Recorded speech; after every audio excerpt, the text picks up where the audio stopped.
Eu acho até que pode ser o fim da carreira do Tite. Assim, não querendo decretar fim de carreira de ninguém, porque eu não sou responsável por isso, mas eu acredito, sendo bem sincero, que tá muito delicada a situação dele.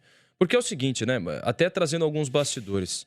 O Corinthians tinha, na quinta-feira à noite, contactado, pelo menos a informação que a gente tem, conversado com o agente do Dorival. O agente do Dorival faz algumas exigências, e não foi nem o Fabinho Soldado que foi atrás do agente dele, por isso teve uma treta interna lá, do tipo, é o Fabinho que devia fazer isso, mas quem fez foi um outro diretor. E aí o Dorival fez algumas exigências lá pro agente dele, falando, quero esperar até segunda-feira, quero resolver depois da história do São Paulo também. Dizem que estava esperando a situação do Zubeldia se acertar, né? O clássico contra o Santos. E aí eu tô passando o lado do Corinthians, que o Corinthians meio que alega isso. Ó o Tite aí. E o Dorival fala que o Corinthians nunca falou com ele, tá tudo certo. Mas aí entra o Tite na jogada, porque o Fabinho Soldado vai e conversa com vários técnicos e o Tite fala assim, acho que vale tentar, vale a gente conversar. O Corinthians então faz a proposta, anda na proposta, no sábado à noite já coloca o salário na mesa, o Tite acha interessante, ele tinha até reduzido em comparação ao próprio Flamengo o salário dele, não teria o mesmo salário que tinha no Flamengo e até muito menos na seleção brasileira. E aí o Tite, legal, não sei o quê, e ele estava muito animado por causa do Matheus Bach. O filho dele até no Flamengo, o Tite já em alguns momentos nem dava muito treino mais. Porque ele tá com problema no joelho também, né? Fora o problema no coração, ele tinha um problema no joelho ou no quadril, se eu não me engano. Acho que é no quadril, né? E aí ele já não tinha condição física e tudo mais. Tem dificuldade de caminhar, a gente pensa. Tem. E aí o Matheus estava muito animado, o Matheus realmente estava afim, porque poderia ser um grande projeto para ele. E aí, no meio do caminho, tudo quase fechado, ele tinha uma passagem comprada para hoje, 6 da manhã. Chegaria por volta de 8 da manhã aqui, assinaria e 11 horas da manhã já daria o treino no CT Joaquim Grava. Inclusive, o Tite foi um dos nomes que o Memphis Depay sugeriu. O Memphis sugeriu o Cuco também, que vice-presidente Memphis. O vice-presidente Memphis Depay.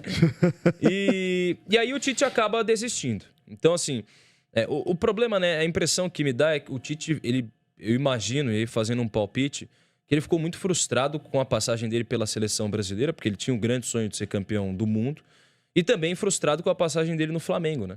Ele também sonhava em treinar o Flamengo, e aí tinha um baita time nas mãos, e acabou não dando certo. Então, ele fica nessa situação. E a impressão que dá também é que, se não for o fim da carreira do Tite, eu torço para que não seja, é que também é o fim da passagem do Tite pelo Corinthians. Eu não sei se o Corinthians vai voltar... tentar, porque é a segunda vez atrás, que ele... acho que é a terceira já, né? É a terceira vez que o Corinthians leva um não do Tite. Então... Dessa vez foi um sim, né? Foi um... Hoje sim, hoje não, né? Do Kleber Machado. Mas, cara, realmente... Eu tô torcendo pro Tite se recuperar. A gente, obviamente, torce muito. E a saúde mental é um assunto sério. Agora, também, se ele daqui 15 dias ir lá topar um trabalho no Al Hilal, da Arábia Saudita, aí é loucura, né? É exatamente tem um superchat aí, né? Superchat, né? Do Luiz Gustavo, que tá sempre conosco aí. Um abração para ele. Concordo com vocês, né? Saúde mental é muito importante. Mas se semana que vem o Jorge Jesus é anunciado pela CBF, daqui 2 semanas o Tite for contratado pelo Al Hilal, eu vou rir e muito. Mas não dá para comparar, né, Sormani?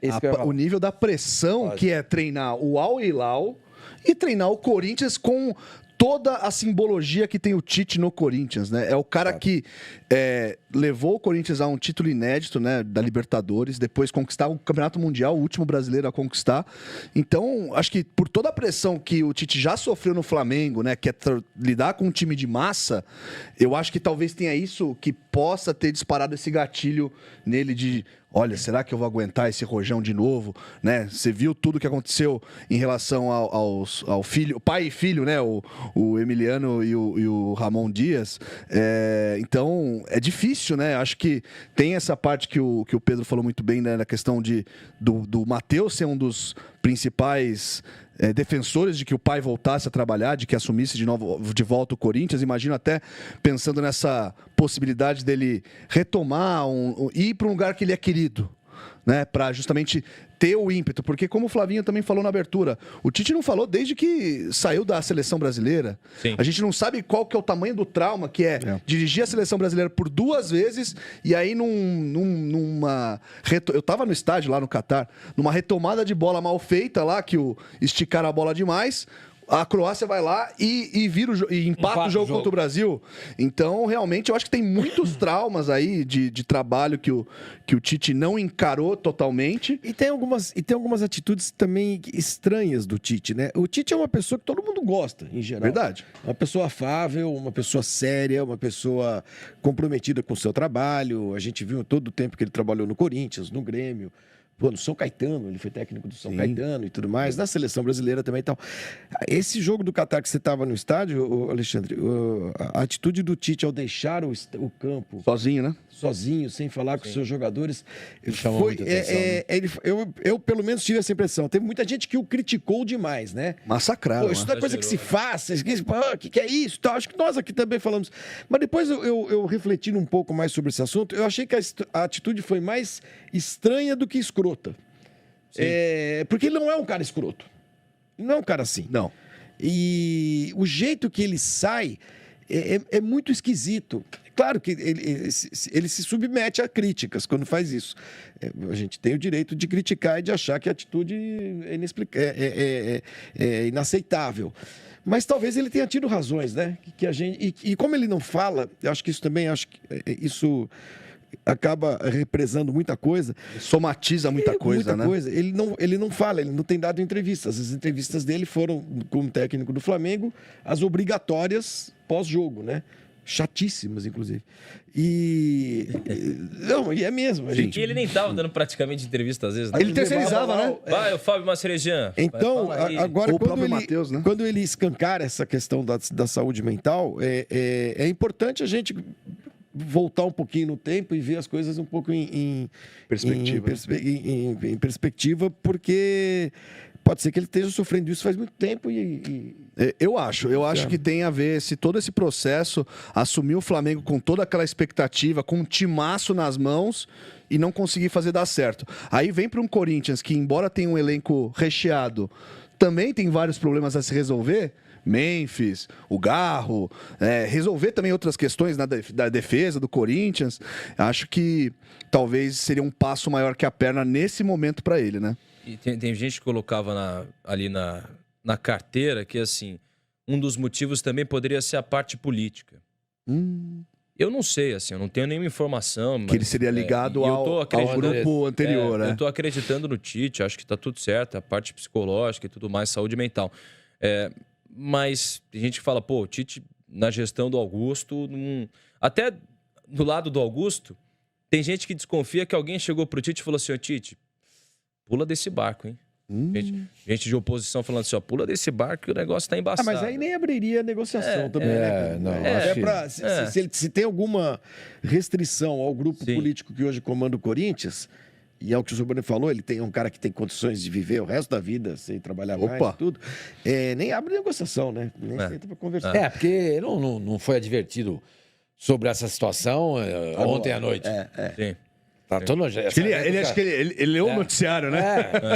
Essa negociação já vem acontecendo já que uma semana, 5 dias. 4 Se dias. alguém da oposição se diz amigo dele, fosse contaminar aí a decisão dele, já teria ligado no primeiro dia, escuta, cai fora, porque o negócio lá não é deixar aos 44 segundos tempo fazer essa advertência. E acho que até mesmo na virada do ano, né, quando ali tinha aquela indecisão se o Ramon vai ficar ou não, né, por conta de ter salvado o Corinthians do rebaixamento, alguém deve ter ligado pro Tite, né, falar, e aí, tá afim de voltar, né? Do ano Quem passado, sabe? O ano passado, pra assumir logo no início da temporada, e ele deve ter falado, não, tô esperando, sair muito recente do Flamengo. Entra né? uma coisa também assim, como é que você vai demitir um cara que no Ramon Dias que tava com 9 vitórias seguidas? Nossa, Como que você vai demitir? O cara que tira o Corinthians do rebaixamento e leva pra Libertadores, né?